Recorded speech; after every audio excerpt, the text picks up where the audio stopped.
খাওয়া যাবে না আল্লাহ আমার পায়া বেদি রে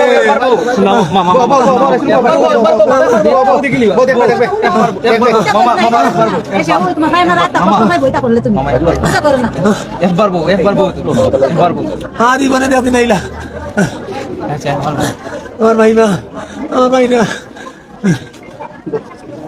आगो भाई माटे खाने दो ओए भाई मामू हम काटल को जाने ने तो मत खाई जाए आएगा जाने को लाती करने आगो मोटी दी माता रे को रे আমি আনি রে আমার বুঝ লাগি ও দেখিলি ভাই ও গোসল করে নি শেষ হইলে দেখিলি ভাই আমার ও গোসল করে নি শেষ হইলে আমার দেখিলি ভাই ও গিলা বল আমার বুড়ি বলল গিলা আপনাকে রাখমিতি কাটাইলো নাকি তারে গিলা কাটলো আল্লাহ মিনি দেখা পাঠাইয়া গেতে কি তারা ধরিল আল্লাহ হইলো শান্তি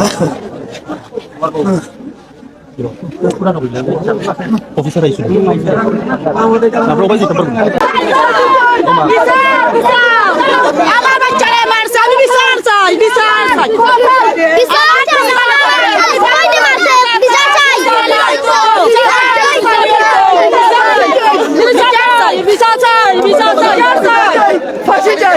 প্রথমত আসলে আমরা তো খুবই মর্মাহত বা ক্রুদ্ধ এবং এরকম ঘটনা আমাদের এলাকায় এখনো ঘটেনি।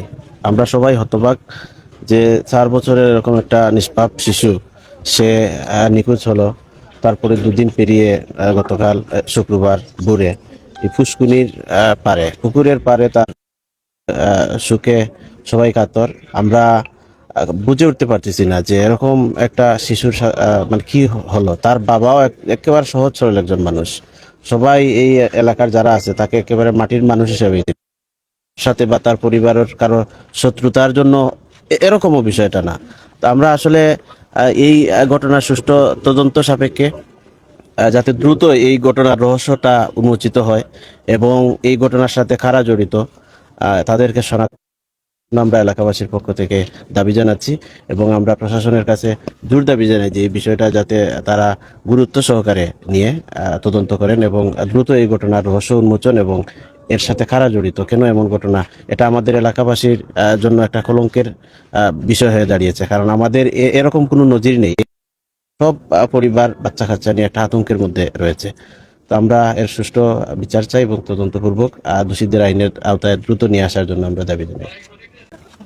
অত্র এলাকা সহ গোটা দেশবাসীর কাছে আকুল আবেদন, আমরা এই মাসুম বাচ্চাটার হত্যার বিচার জনসম্মুখে হইলে আরো ভালো হয়। তবে প্রশাসনের দিকে আমরা চাইলাম সবাই সম্মিলিত প্রয়াসে প্রশাসনের সর্বাত্মক সহযোগিতা করবো এবং এই ন্যায় বিচার দেখিয়া অত্র এলাকার আবার পুনরায় শান্তি ফিরিয়ে এই ধরনের কুলাঙ্গারে আমরা এলাকা থেকে সে সহ তার পরিবার সহ এই এলাকা থেকে তাড়াইয়া দিতাম। ও আশায় আমরা কাজ চালিয়ে দিতাম। আমরা সহযোগিতা করার জন্য প্রশাসনের দৃষ্টি আকর্ষণ করে আমরা সর্বাত্মক সহযোগিতা করা লাগি আর ওগুলো ন্যায় বিচার পাওয়ার স্বার্থে। ধন্যবাদ। আসসালামু আলাইকুম। আসসালামু আলাইকুম। আমাদের আসন্ত আমরা মর্মান্তিক এই যে ঘটনাটা অবশ্যই সোশ্যাল মিডিয়া না দলে আসে এই ঘটনা রহস্য জিনিস পারি না আসতো। তো আমরা এই সোশ্যাল মিডিয়ার মাধ্যমে বর্তমানে যে সরকার রয়েছেন এবং বিশেষ করে আমাদের সিলেটের যে বড় নেতৃবৃন্দ রয়েছে, আইন শৃঙ্খলা বাহিনী রয়েছে, আমাদের কাছে জোর দাবি জানাবো যেই কুলাঙ্গার হোক তার সঠিক বিচার হবে এবং আমরা এলাকাবাসী তার প্রশাসনের সাথে থাকবো এবং এই কুলাঙ্গারের যেন জনতার কার্যালয়ে তার বিচারটাই যেন কার্যকর হয়, অন্য কোনো কুলাঙ্গার এই কাজ করতে না পারে। সেটাই আমরা দেশবাসীর কাছে আমরা জানাবো, মাননীয় প্রধানমন্ত্রীর কাছে আমাদের আবেদন এলাকাবাসীর পক্ষ থেকে। আর এই যে বাচ্চার বাপটা অত্যন্ত সরল মানুষ, বেচারা আমার মতো দিন আনে দিন খায়, কার সাথে লাগালাগি তো দূরের কথা, সবের সাথে মিলেমিশে থাকার চেষ্টা করি। সেই বাচ্চাটাকে নরপশুর মতো এই যে হত্যাকাণ্ড হয়েছে, আমরা সঠিক বিচার চাই। আমরা এই সোশ্যাল মিডিয়ার মাধ্যমে আমরা দেশবাসীর কাছে থাকবো, আমরা এই কুলাঙ্গারের সঠিক বিচার হোক, আমরা দেশবাসীর কাছে এই বিচারটা চাই। আমরা বিচার চাই, যে মানুষে মারছে এই মানুষের বিচার আমরা চাই। এই মানুষের আমরা যাবি এই পুষ্কিনি লাশ হলে লাশটা পুষ্কিনি থাকতো ওই ফারোকে নিয়ে আইলো লাশটা গেলে শুনিয়ে আইলো গাটোর উপরে।